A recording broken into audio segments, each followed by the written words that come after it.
Where do you want to give birth? Depending upon where you are in the world, you will most probably have the birth options of your hospital obstetric unit, your hospital midwife-led unit, birth at home, assisted by either your hospital home birth team or a private midwife, or to birth at home unassisted. Obviously, there are differences in setup and availability depending upon whether your country has a socialised healthcare system for all, such as the UK's NHS, or a privatised medical setup, such as in the US. So let's just run through your options now, so you know who offers what and where. The obstetric unit. Now, women usually give birth in an obstetric unit if they know that there is a problem with either their health or their baby's health, or if they have decided from the outset that they may want an epidural or a caesarean section. Other women who are suggested to give birth in the obstetric unit are those that are having their labours induced, or who have had difficult previous labours that may require extra support for this birth. The obstetric rooms do look pretty much as you would expect a hospital room to look like. In the obstetric unit, you will have access to both midwives and obstetricians. Anaesthetists for epidurals are close by, as is the operating theatre should it be needed. The midwife-led unit. There are two types of midwife-led unit.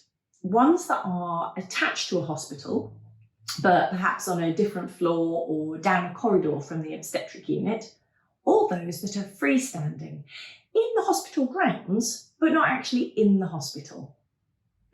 These units have great facilities, and for many are a middle ground between home and the obstetric unit.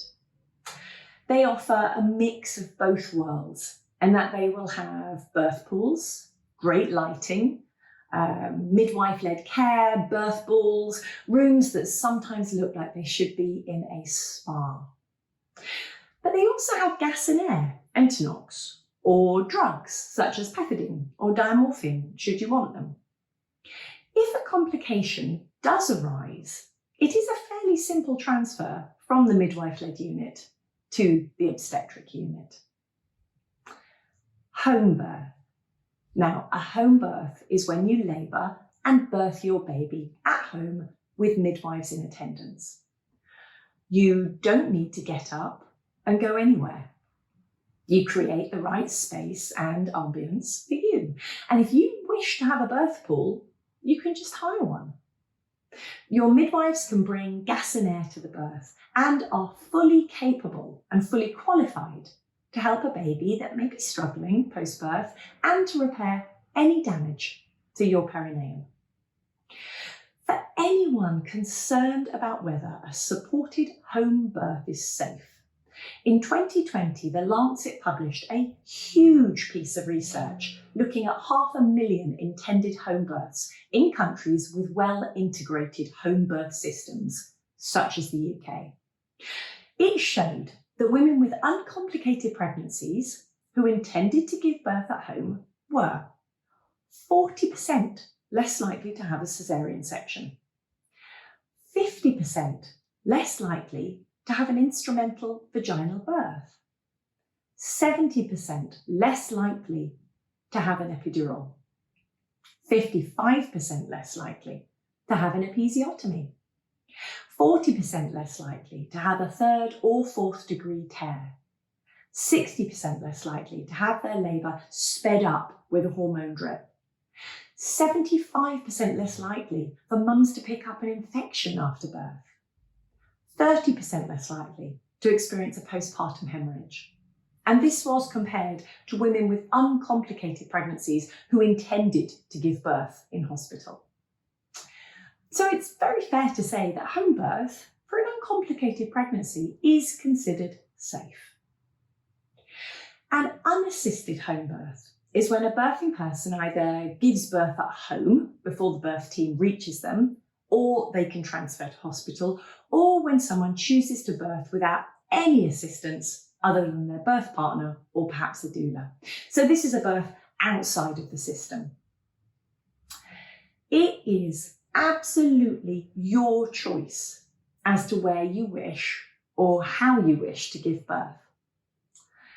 Although hospitals may have protocols and systems and advice in place, no protocol is law. So visit your birthplaces if you are able, read about what is on offer at each place and do your research. And who do you want to support you while you were there? Well, you can have anyone you like, but ensure that they understand their role. Ensure that they have taken a quality antenatal or hypnobirthing class with you so that they are absolutely able to support you in the best way possible. If a family member suggests that they should be there and you would rather that they are not, well, your word is final. This is your party. It's not the time for birth partners who only want to look at their phones or mother-in-laws that just want to be the first to meet their grandchild. In birth, we dig deep. You need to feel comfortable in this space. This space you have created or chosen should feel safe enough that you could poo there, be sick there, or have sex there.